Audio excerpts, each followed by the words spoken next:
नमस्कार दोस्तों। OCN network में आपका स्वागत है। मैं हूं ओमकार चौधरी। एकलव्य जी जुड़ गए हैं, उनका स्वागत कर लेते हैं। एकलव्य जी, सर बहुत स्वागत। नमस्कार। प्रणाम सर। प्रधानमंत्री नरेंद्र मोदी ने लाल किले की प्राचीर से संबोधित करते हुए एक बात कही थी। उन्होंने कहा था कि मैं 1 लाख ऐसे युवाओं को, ऐसे लोगों को पार्टी से जोड़ना चाहता हूं जिनका बैकग्राउंड पॉलिटिकल ना हो, यानी जिनके खानदान में कभी कोई राजनीति में रहा ही ना हो। और इसके लिए किसी कोई एक सेक्टर की बात तो उन्होंने कही नहीं थी। अलग अलग सेक्टर में जो भी प्रतिभावान हैं या जो राजनीति में आकर के देश को एक दिशा दे सकते हैं, देश की सेवा कर सकते हैं, ऐसे संभावनाशील युवकों को, युवतियों को राजनीति में लाने का, बीजेपी से जोड़ने का उनका सपना था। बहुत सारे लोगों को वो लेकर के आ भी रहे हैं। अभी सबसे बड़ा उदाहरण अगर मैं दूं तो मैथिली ठाकुर, जो अभी बिहार से जीत करके आई हैं और जो लोक संगीत से जुड़ी हुई एक ऐसी प्रतिभा है जिसको केवल बिहार में नहीं बल्कि देश के दूसरे हिस्सों में भी सुना जाता है। अलग अलग क्षेत्रों के ऐसे बहुत सारे लोगों को अतीत में भी बीजेपी ने जोड़ने का काम किया है। एक बार आपको याद होगा, शायद 2019 के चुनाव से पहले अमित शाह ने देश की कुछ जानी मानी हस्तियों के घर जाकर के पिछले 5 साल यानी 2014 से 2019 के बीच में नरेंद्र मोदी ने जो वादे किए थे उनको किस तरीके से जमीन पर उतारा है, इसके बारे में जानकारी दी थी, अपना हिसाब किताब दिया था। उनमें कपिल देव से लेकर के सुनील गावस्कर और लता मंगेशकर से लेकर के बहुत सारी हस्तियां, साइना नेहवाल वगैरह, बहुत ऐसे लोग थे। तो इससे क्या होता है कि उन क्षेत्रों से जुड़े हुए या उन हस्तियों को प्यार करने वाले लोग भी आपके साथ जुड़ जाते हैं। तो आज हम इस विषय पर चर्चा क्यों कर रहे हैं? क्योंकि अभी ताजा ताजा एक घटना हुई है, दुर्घटना भी कह सकते हैं।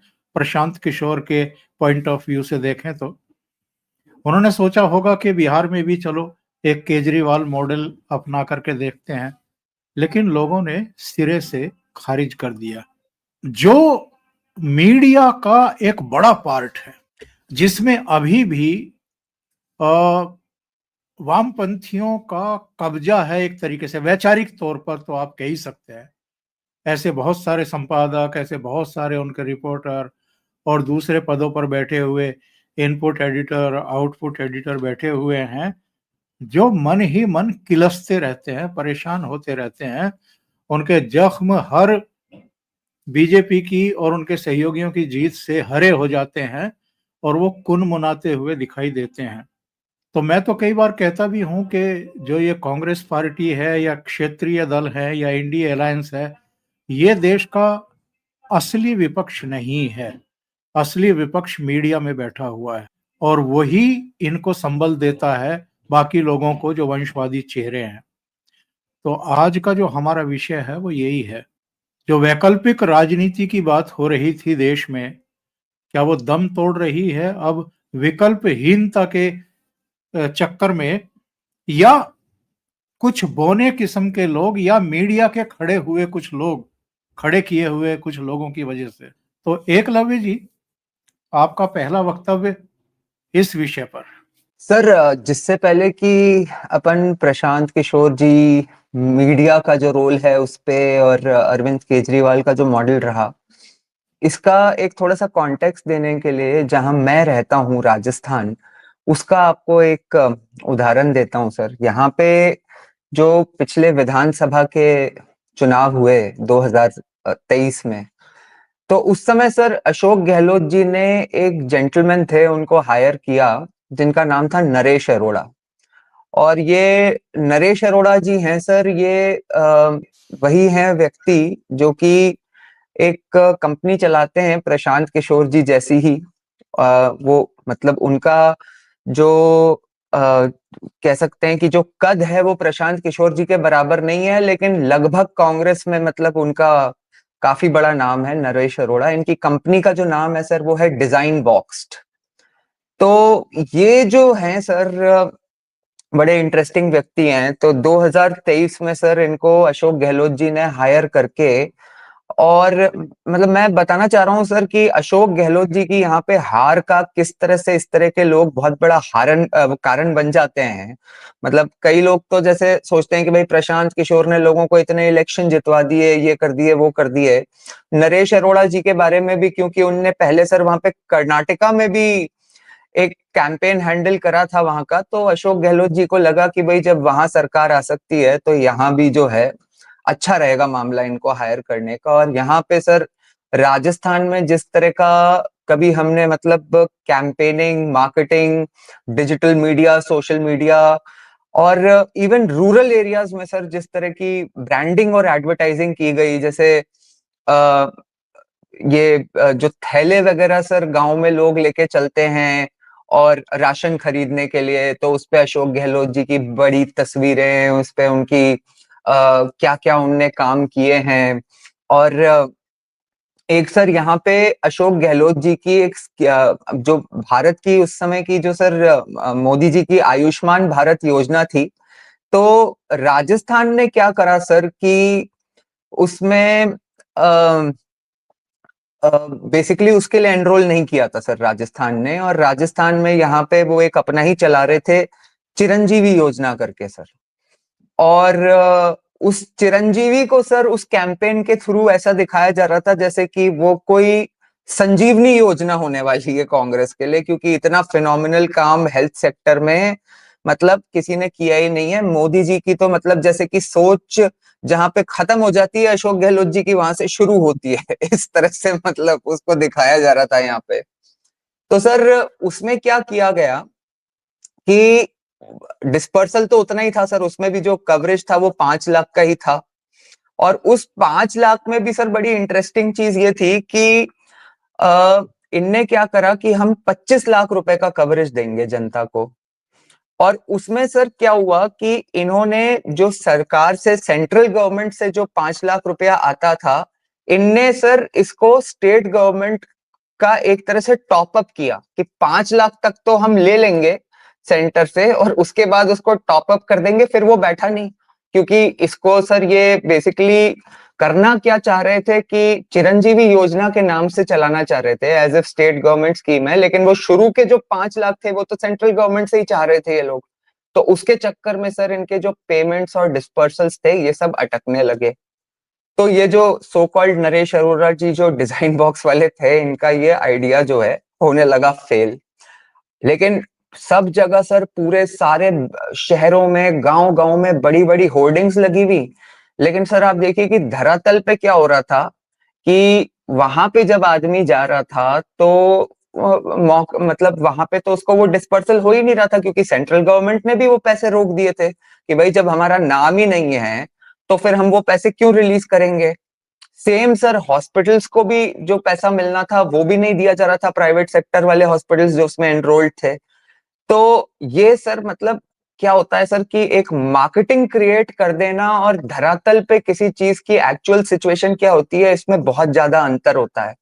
और आप देखिए सर कि इसमें मतलब मुझे सर मतलब बुला के थोड़ा कुछ कांग्रेस के जनों ने खींचा भी था। हुआ क्या था सर कि जब ये वहां पे विधानसभा चुनाव होने लगे और दो उस समय सर क्या है कि मुझे यहाँ पे उसी समय थोड़े टीवी चैनल्स के उस पे पॉपुलैरिटी मिली थी, और इस कारण से मिली थी सर कि उस समय क्या है वो उदयपुर वाला जो कन्हैया लाल जी का जो मर्डर हुआ था।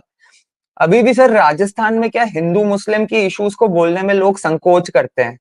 तो मैंने थोड़ा उस पर खुल के वक्तव्य रखा था सर, और वो भी जब कांग्रेस की सरकार थी। तो उस समय मुझे सर उसके लिए थोड़ा ये टीवी चैनल्स वगैरह उस समय से ज्यादा बुलाने लगे थे। तो वहां पे सर मैंने इनसे सिर्फ एक प्रश्न पूछा था कि भाई आपकी ये जो 25 लाख रुपए की, जिसमें मतलब आपके जो राजस्थान के जननायक, राजस्थान के गांधी जी ने ये जो स्कीम करी है 25 लाख, आप बस ये बता दो कांग्रेस के जो माननीय प्रवक्ता हैं कि 5 लाख रुपए से ज्यादा पिछले 1.5 साल से जब से ये स्कीम चालू है राजस्थान में कितने व्यक्तियों को मिले हैं। तो सर सही है। अच्छा सर, और मैंने क्या है कि बेसिकली ये तुक्का मारा था, क्योंकि मेरी जितनी समझ थी गवर्नमेंट स्कीम्स की, एडमिनिस्ट्रेशन की, मेरे फादर भी सर पहले सर्विस में रहे हुए हैं, तो मतलब मुझे समझ में आता है कि थोड़ा बहुत कि गवर्नमेंट फंक्शन कैसे करती हैं। तो इसका डेटा एकदम उपलब्ध रहता है सर। तो इनके सर उस समय तो जो माननीय प्रवक्ता थे कांग्रेस के, वो टालम टोली करने लगे सर। उसके बाद सर इनसे जब मैंने पूछा तो और भी जो यहाँ के लोग थे सर पूछने लगे। फिर यहाँ पे एक फंक्शन हुआ सर जिसमें कि सुप्रिया श्रीनेट जी आई थी। उनसे सर यहाँ पे एक दैनिक भास्कर के पत्रकार हैं और एक आज तक के हैं सर शरद शर्मा जी, उनने सर वो पूछ दिया सुप्रिया श्रीनेट ने, तो हुआ सुप्रिया श्रीनेट से। तो और वो उनने बोल दिया कि आप तो बता दो साहब, हम वेट कर रहे हैं आपका। तो सर मामला ये पता चला सर कि 7 जनों को पूरे राजस्थान में इस स्कीम में 5 लाख से ऊपर सर 7 जनों को इस स्कीम का बताइए। फायदा मिला था।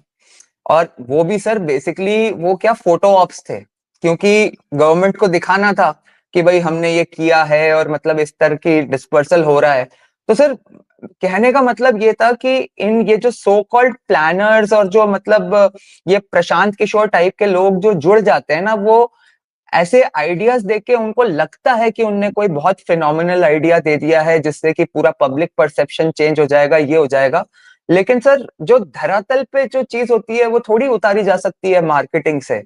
और मतलब प्रशांत किशोर को भी सर मतलब ये एक्चुअली मैंने तो इनको थोड़ा बहुत तब से ही फॉलो करा सर जब 2014 में मोदी जी का कैंपेन हुआ था।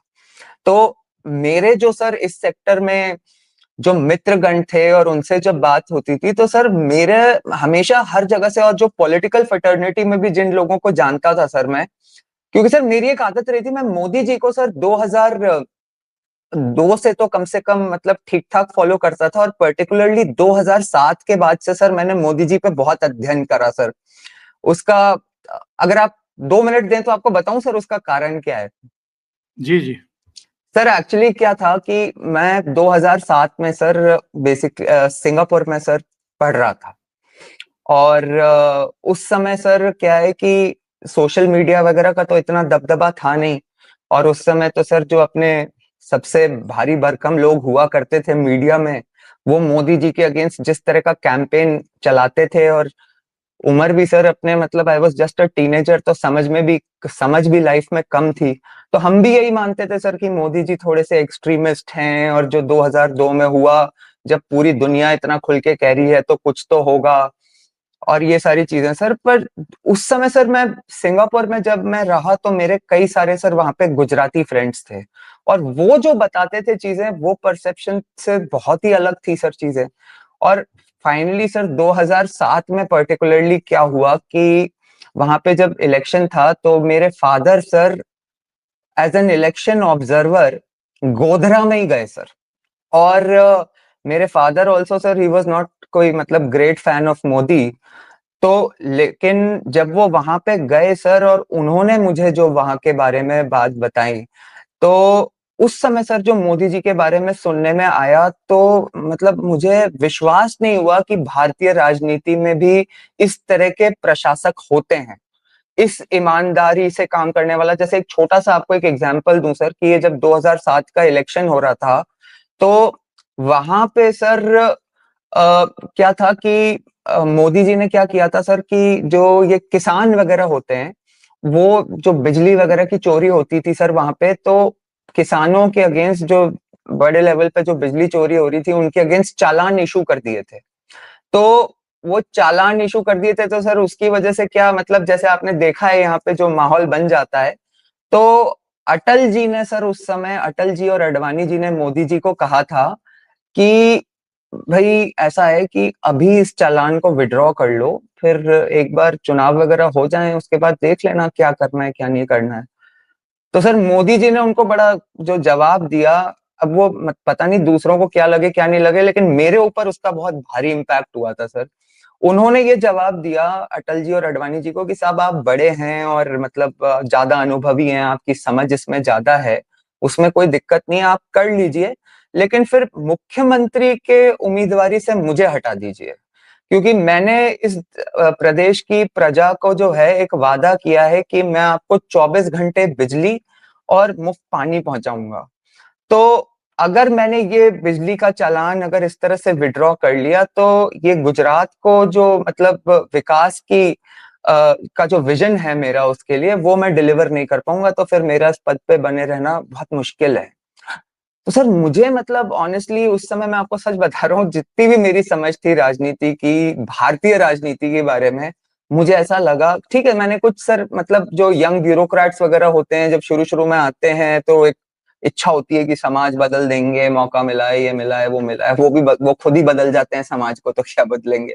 लेकिन किसी इतने एक्सपीरियंस्ड सीएम की, जो अपना पहला टर्म ऑलमोस्ट पूरा कर रहा हो, उसकी इस तरह की सोच हो सर, तो that really change my perception about Modi ji. और उसके बाद सर मैंने उनको लगातार फॉलो किया। तो उस समय सर जो मेरे कुछ राजनीतिक सेक्टर में और गुजरात में और इधर उधर जो फ्रेंड्स बने, जो ब्यूरोक्रेटिक सर्कल्स में भी जो कुछ लोग जानकार थे, तो वो सर जब 2014 का इलेक्शन हुआ और प्रशांत किशोर जी की जो हाइप बनी, तो उनके बारे में जब इन लोगों से मैं पूछता था सर, तो वो हमेशा ये कहते थे कि भाई Prashant Kishor was just another member in Modi ji team. मतलब एक मेंबर थे वो भी मोदी जी के टीम में, और वो भी अपने कुछ आइडियाज लेके आए थे जिनको मोदी जी ने यूज किया।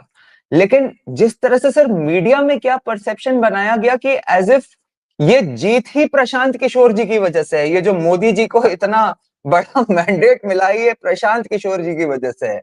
और सर मतलब आपका तो नहीं, खैर अनुभव। उनको तो किसी भी तरीके से मोदी से क्रेडिट छीनना है। सर सर मतलब बेसिकली क्या होता है सर, देखिए मतलब ये प्रशांत किशोर जी वगैरह टाइप के जो लोग होते हैं, ये नरेश अरोड़ा वगैरह, ये क्या सर अगेन वही वाली बात है, ये थोड़ा अंग्रेजी पढ़ के ज्यादा और थोड़े लुटियंस वालों के साथ अपने शोल्डर्स रब करके इनको लगता है कि ये कोई मतलब बहुत विजनरी लोग हैं।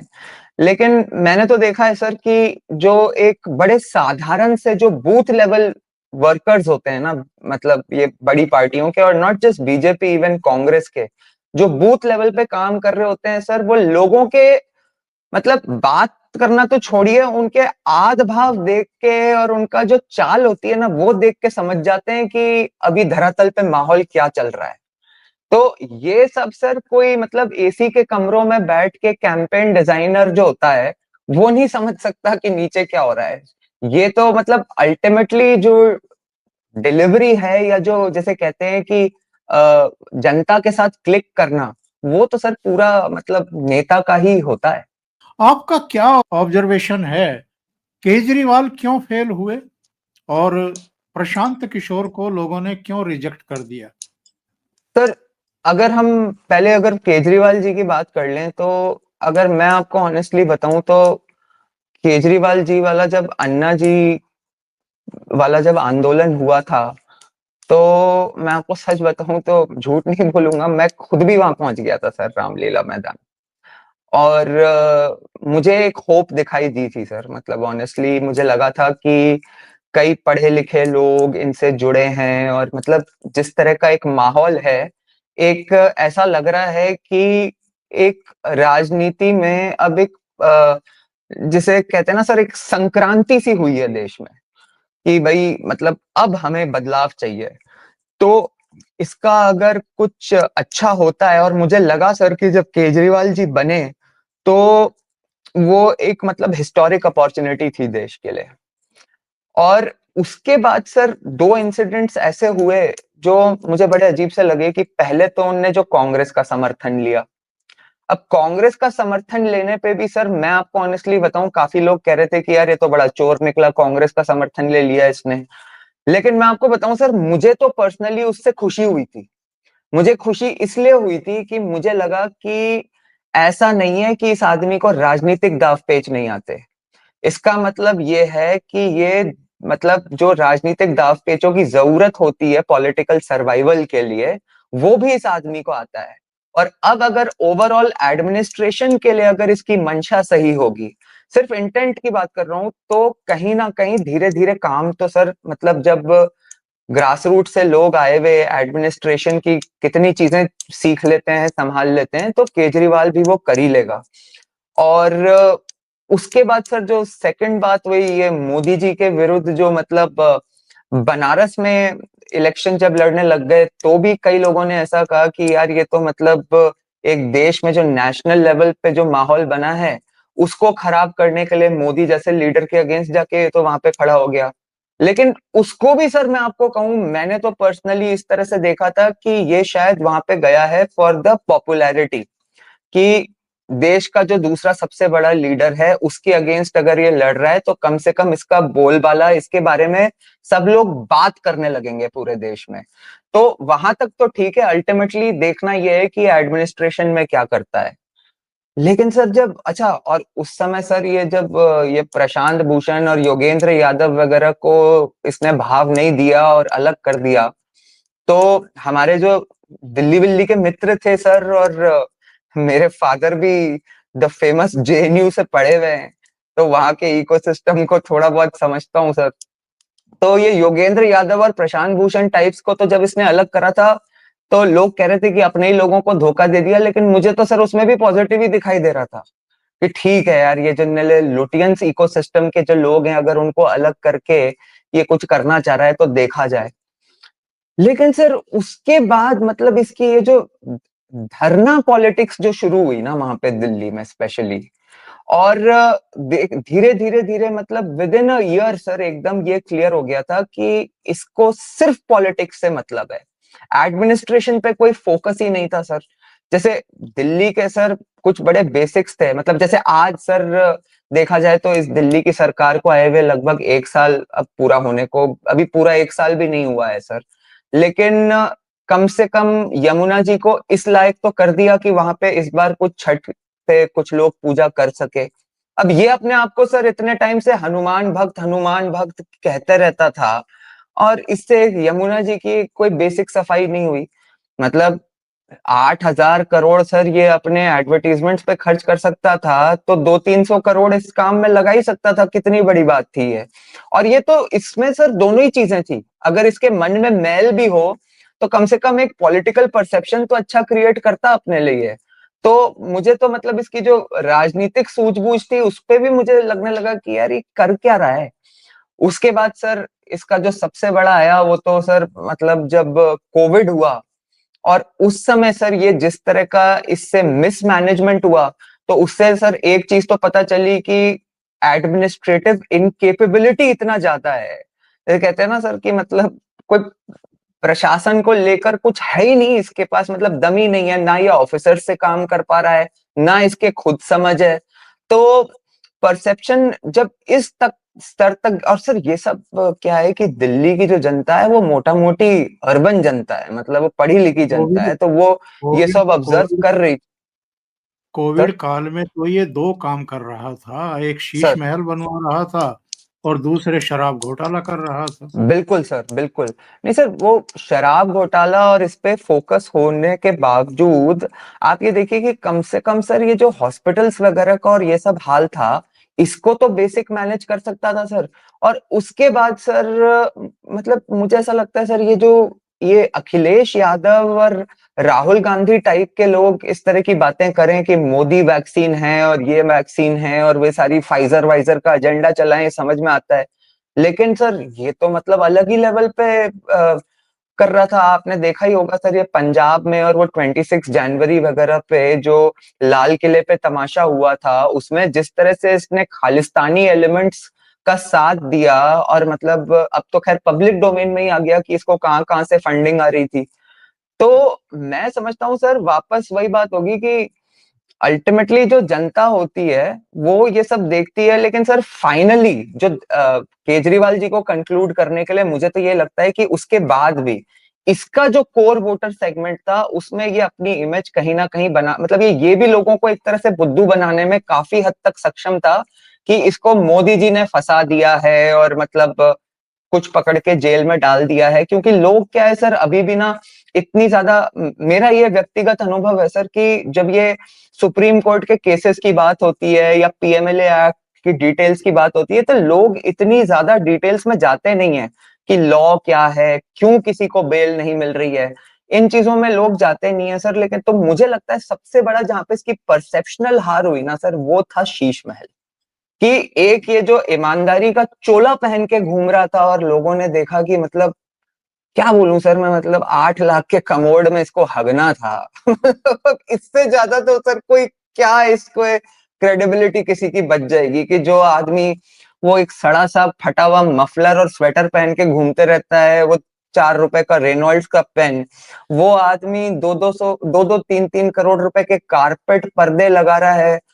तो वो मेरे ख्याल से सर इसकी जो वो था शीश महल का जो परसेप्शन था ये उससे नहीं निकल पाया सर, वो इतना हार्ड हिटिंग था दिल्ली की जनता पे। और ये तो कहानी है मेरे हिसाब से सर केजरीवाल जी की। और उसके बाद सर फाइनली ये अपने प्रशांत किशोर जी की बात करें तो प्रशांत किशोर जी सर मेरे हिसाब से तो एक लुटियंस इकोसिस्टम की जो दिल्ली मीडिया है उसके जिस तरह से ये डार्लिंग बने हुए थे सर, मतलब अगर कोई, और मैं ये नहीं कह रहा सर कि बेवकूफ आदमी है, he does raise the right ideas, सही सवाल करता है, लेकिन सर सही सवाल तो मैं भी कर सकता हूँ। इसका मतलब ये थोड़ी है कि मैं मोदी जी को जितवाने के लिए रिस्पॉन्सिबल हूँ, या मतलब चर्चा और कई चीजें तो अपन भी करते हैं, लेकिन इसके साथ देखिए एक तो बड़ी गजब की स्ट्रेटेजी कि एक मोदी जी के बाद फाइनली ये 2015 में इसका जो परसेप्शन वापस से स्ट्रांग बना इसी बिहार में बना जब लालू जी और इन कांग्रेस और नीतीश कुमार जी का गठबंधन हो गया। अब वो जो मेरे हिसाब से वहां पे गठबंधन हुआ था सर, जो वहां पे जो कास्ट डायनामिक्स हैं बिहार में और उस समय जिस तरह से वहां पे राजनीति हो रही थी, तो ऑब्वियसली सर मतलब जिसको भी थोड़ा बहुत बिहार का वोट शेयर का अंडरस्टैंडिंग है, he was already on the side जो कि ज्यादा स्ट्रांग थी। मतलब आज ठीक है कि आज तो एक तरह से कास्ट बैरियर्स को भी ब्रेक करके नीतीश जी और मोदी जी ने मतलब थोड़ा बियॉन्ड कास्ट भी चले गए, लेकिन उसके बिना भी सर, इन सब चीजों के बिना भी अब जो एलजेपी और बीजेपी और ये जो नीतीश जी साथ में आ गए, ओवरऑल अगर वोट शेयर की अंडरस्टैंडिंग किसी की होगी वो समझ जाएगा कि अब ज्यादा स्ट्रॉन्गर साइड यही है। भाई प्रशांत किशोर को हम मानते कि आज अगर वो लालू जी को एडवाइस कर रहा होता और कांग्रेस को एडवाइस कर रहा होता और वो इनको कोई इसके पास में ले आता, इससे बेटर तो जो महागठबंधन ने परफॉर्म करा वो पिछले बिहार के इलेक्शन में करा। और उसके बाद सर एक सर आपने देखा होगा कि जिस तरह से इनके इंटरव्यूज हो रहे थे और पॉडकास्ट जिस लेवल पे चल रहे थे, तो इसमें सर देखिए मुझे तो अब जितना भी अनुभव है मीडिया का पिछले 4-5 वर्ष का, मुझे तो यही समझ में आता है सर कि मीडिया के लिए सर पैसा इंपॉर्टेंट है। एड कहाँ से आ रहा है, रेवेन्यू जनरेशन कैसे हो रहा है, और उसके अलावा सर आज हम माने चाहे नहीं माने अभी भी जो प्राइमरी मीडिया की कई मीडिया ऑर्गेनाइजेशंस की ओनरशिप चेंज हुई है, लेकिन अभी भी उसमें जो लोग बैठे हुए हैं सर, उनका जो इनेट कैरेक्टर जिसे कहते हैं ना सर, वो इनेट कैरेक्टर तो वही है ना, वो मतलब किसी 5-10 साल में किसी 50-60 साल के व्यक्ति का कोई हृदय परिवर्तन थोड़ी हो सकता है, कोई बस आपका ओनर बदल जाए तो सर इनको तो प्रशांत किशोर में वो व्यक्ति दिखाई देता है इन लोगों को जो बेसिकली मोदी के रथ को रोक सकता है। तो जिस तरह से मतलब प्रशांत किशोर को दिखाया जा रहा था कि 3 साल से लगे हुए हैं, धरातल पे मेहनत कर रहे हैं, अरे भाई मतलब, और परसेप्शन बना दिया है लोगों में, कम से कम सही मुद्दे उठा के परसेप्शन बना दिया है। लेकिन आज की डेट में सर अगर आप रिजल्ट देखेंगे कि मतलब 200, जहां तक मुझे याद आ रहा है, आई थिंक 238 सीट्स पे ये मेरे ख्याल से लड़े हैं, जिसमें से कि 232 सीट पे इनकी जमानत जब्त हो गई है। तो सर इसका मतलब तो ये था कि चुनाव, इसका मतलब आज अगर आप कंक्लूड करें तो बड़ा क्लियर है कि जनता बहुत पहले अपना जैसे कहते हैं मानस बना चुकी थी, वो बिल्कुल भी अफेक्ट नहीं हो रही थी, हल्का सा मतलब उनका एकदम एक अनवेवरिंग निश्चय था कि भाई हमें तो लालू को वोट नहीं देना है, और दूसरा फैक्टर मोदी और नीतीश के इस रथ को हमें रोकना नहीं है। तो मतलब मुझे नहीं लगता सर कि प्रशांत किशोर किसी भी किस्म का कोई भी डेंट कर पाए। हाँ, ये इसमें सर मैंने एक चीज जरूर नोटिस करी कि हमारे जो मतलब ये जो फेंस सिटर्स होते हैं, मुझे बीच में थोड़ा सा ये जरूर लग रहा था सर कि जो फेंस सिटर किस्म के जो लोग होते हैं, जो आखिरी वक्त तक थोड़ा सा अपना मानस बनाते रहते हैं, और उसमें मैं ऐसा नहीं कह रहा कि वो एंटी बीजेपी होते हैं, लेकिन आप कह सकते हो कि एक सर पता नहीं अपने एक मैंने नोटिस किया है सर कि अपने भारतवर्ष में लोगों को ऐसा लगता है कि अगर आप न्यूट्रल हो तो आप अच्छे हो। मतलब ऐसा कई लोग सोचते हैं सर। जबकि मुझे ऐसा लगता है कि सर जो समाज न्यूट्रल होता है, मेरे ख्याल से सर ये भगवत गीता में एक जगह कृष्ण भगवान भी कहते हैं कि अगर कोई स्थिति है जहां पे कि मतलब धर्म और अधर्म के बीच में युद्ध हो रहा है और अगर तुम न्यूट्रल हो तो तुम अधर्म ही कर रहे हो। धर्म के बिल्कुल। साथ खड़ा होना तुम्हारा मतलब जिसे कहते हैं कि कर्तव्य है। तो ये सर समाज को लेकिन फिर भी सर एक थोड़ा यहाँ पे मतलब चाहे अंदर से किसी के अंदर कुछ भी हो, एक पता नहीं यहाँ पे एक लोगों के एक इनेट सेंस ऑफ गिल्ट रहता है कि यार हम ऐसा नहीं दिखना चाहिए कि हम मोदी को फेवर करते हैं, ऐसा नहीं दिखना चाहिए कि हम एंटी कांग्रेस हैं। तो सर मैंने देखा कि कई लोग ये जरूर बात कर रहे थे कि यार ये प्रशांत किशोर जैसा आदमी एक बार आना तो चाहिए। जैसा ये जो अर्बन जेंजी होती है ना सर अपनी, ये मैंने देखा था कि काफी लोग इस बार बात कर रहे थे। होपफुली मतलब थैंकफुली वो बिहार में ट्रांसलेट नहीं करा सर। तो एकलव्य जी, क्या हम ये मान करके चलें कि लोग अभी वैकल्पिक राजनीति के बारे में सोच ही नहीं रहे हैं, और जो थोड़ा बहुत ये मीडिया मिल मिला करके कुछ लोगों को खड़ा भी करता है, तो उसको जो पैरामीटर्स हैं या जो पैरामीटर्स बना दिए हैं मोदी ने, योगी ने, अमित शाह ने या इनके सहयोगियों ने, वो अब इतने ऊंचे हैं कि उनको मीट आउट नहीं करते हैं जो मीडिया के द्वारा खड़े किए गए ये चेहरे हैं। सर देखिए एक बात मुझे ऐसी लगती है पर्सनली, एक जो चेंज आया है कि जैसे आपने देखा होगा सर कि आज से अगर कुछ समय बाद की पहले की बात करें या अभी की भी अगर बात करें तो कांग्रेस और कुछ विपक्षी पार्टियों ने जिस तरह से मुस्लिम्स को पोलराइज कर रखा है कि भाई मतलब एक कहते हैं ना सर बहुत लोग कि उनकी गिनती तो वहां 20% से ही शुरू होती है, क्योंकि वो 20% तो सीधा वहां चले गए।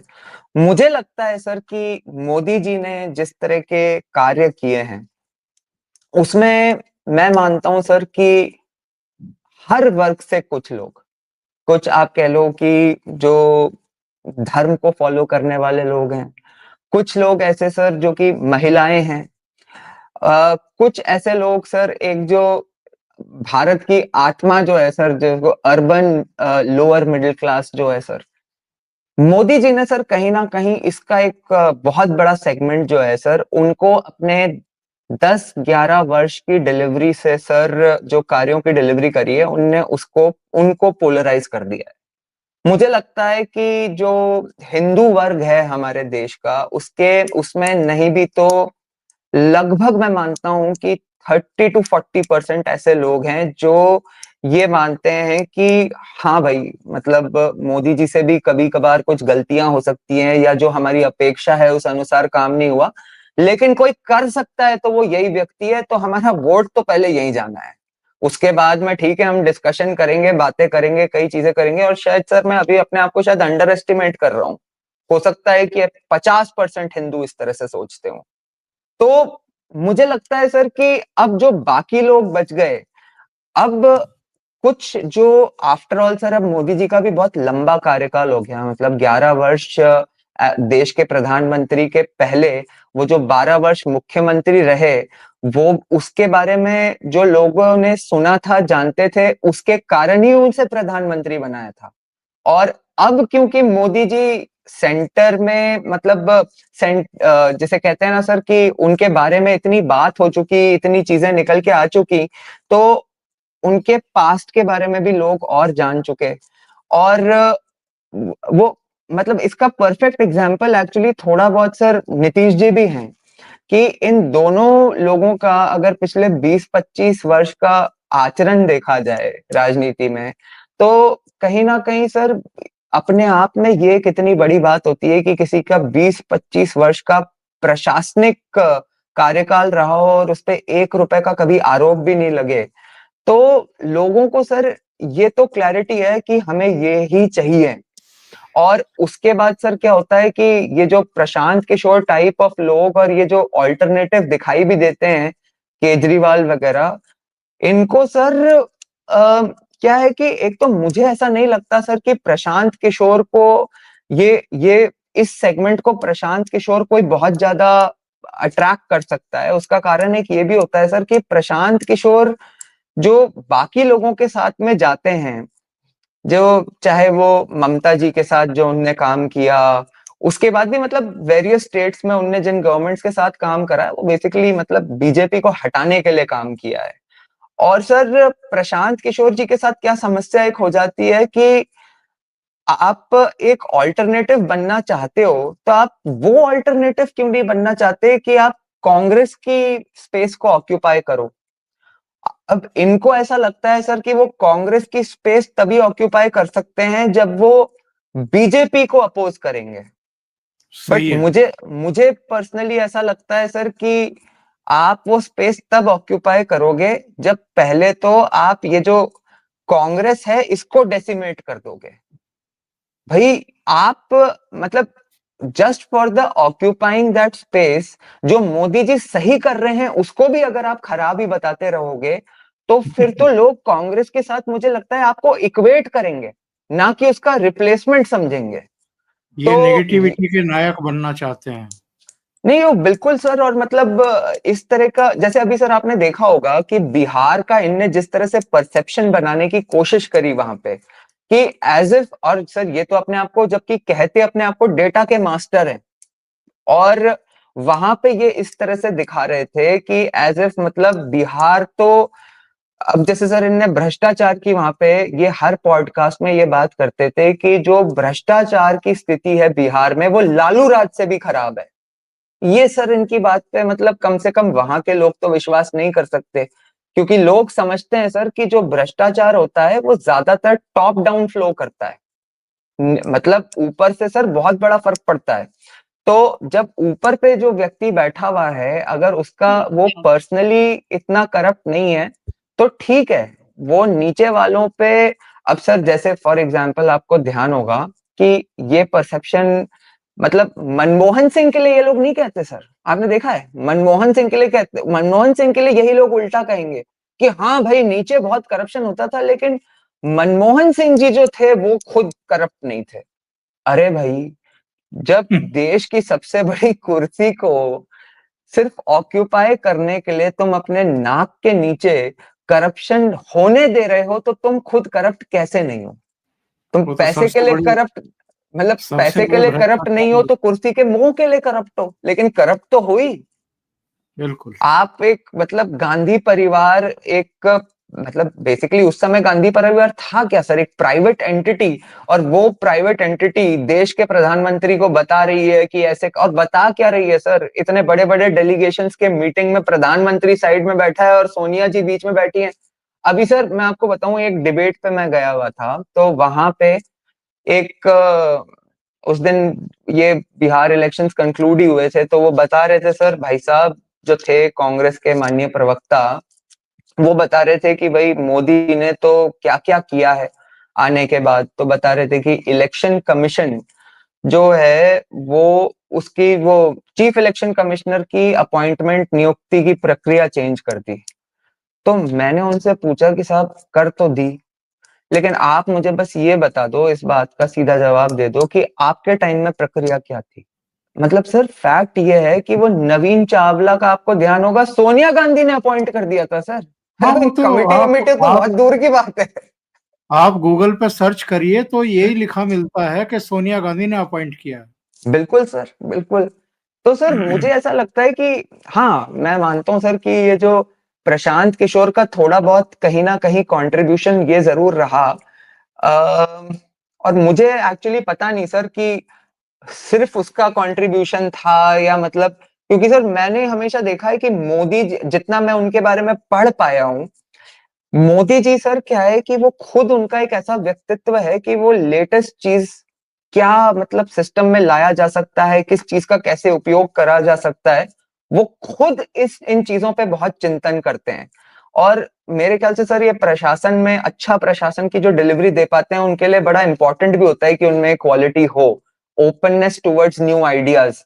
तो सर प्रशांत किशोर ने उस टाइम से 2013-14 के कैंपेन में जिस तरह से सोशल मीडिया को प्रमोट किया और सोशल मीडिया का जिस तरह से कैंपेन रहा, क्योंकि ऐसा बताते हैं कि मतलब इनकी जो आईटी टीम थी उसमें one of the main persons was Prashant किशोर।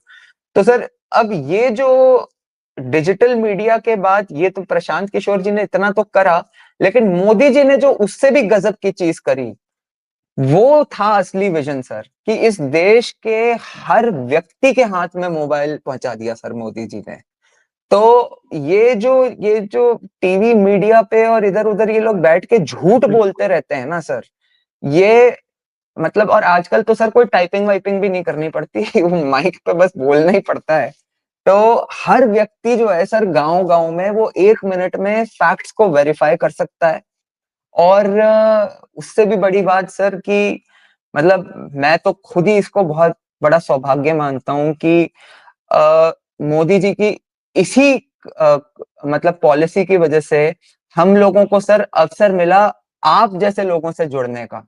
नहीं तो सर हमें मतलब कौन हुआ करते थे सर मीडिया आइडल्स, ये राजदीप सरदेसाई टाइप के लोग जो कि मतलब सर आप मतलब आज की डेट में जिन्होंने पहले से थोड़ा बहुत राजनीति को फॉलो करा हो, मतलब रवीश कुमार जो आज की डेट में कर रहा है सर, मतलब एकदम पागल खाने की आवश्यकता पड़ चुकी है सर हाँ मुझे हाँ, तो। बिल्कुल बिल्कुल वही मतलब हालत में पहुंच विश्वास नहीं होता कि ये वही आदमी है सर।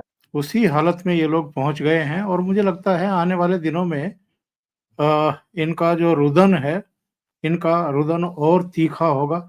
और वो देख करके थोड़ा एक दिलचस्प वातावरण बनने वाला है। सर एक एकलव्य जी, छोटा सा बहुत बहुत प्रश्न आपसे पूछना जी चाह रहा था इसी चीज के जी बारे जी। में कि ये जो रवीश कुमार जी की स्थिति है, मैं ये पूछना चाहता हूं सर कि इन लोगों का आज की डेट में सर आपको क्या लगता है ऑब्जेक्टिव क्या है?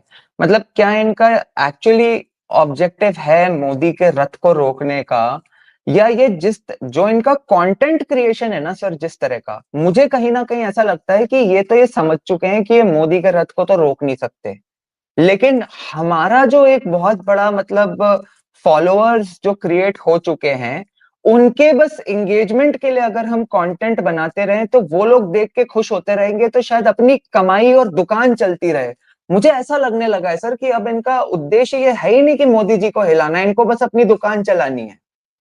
ये जो लास्ट सेंटेंस आपने बोला है, अपनी दुकान चलाए रखना और कमाई करना, सर जो जो इनके सब्सक्राइबर हैं वो सेकेंडरी चीज है। जी मेन बात ये है कि जितना आ रहा है, जितना अर्न हो रहा है, वो बस चलता रहे, वो दुकान चलती रहे। बाकी इनका और कोई पर्पज नहीं है। सर। बहुत बहुत धन्यवाद एकलव्य जी, जुड़ने के लिए, इतना समय निकालने के लिए और बहुत सर महत्वपूर्ण मुद्दे पर चर्चा करने के लिए। थैंक नहीं you so sir, much. Sir चरण स्पर्श करके प्रणाम आपको सर, धन्यवाद। बहुत धन्यवाद। और दर्शकों से निवेदन है, आपको अगर ये चर्चा अच्छी लगी है तो आप लाइक जरूर करें, इस वीडियो को फॉरवर्ड करें, शेयर करें ग्रुप्स में और अपने मित्रों को। अभी तक अगर आपने ये चैनल सब्सक्राइब नहीं किया है तो सब्सक्राइब कर लें और साथ में लगे बेल आइकॉन को दबा दें। बेल आइकॉन में भी जो ऑल वाला बटन है वो दबाएं, ताकि आगे आने वाले जितने भी प्रोग्राम हैं, वीडियो हैं, उनके नोटिफिकेशन आपको 100% जरूर मिल जाए। बहुत बहुत धन्यवाद। नमस्कार। नमस्कार सर।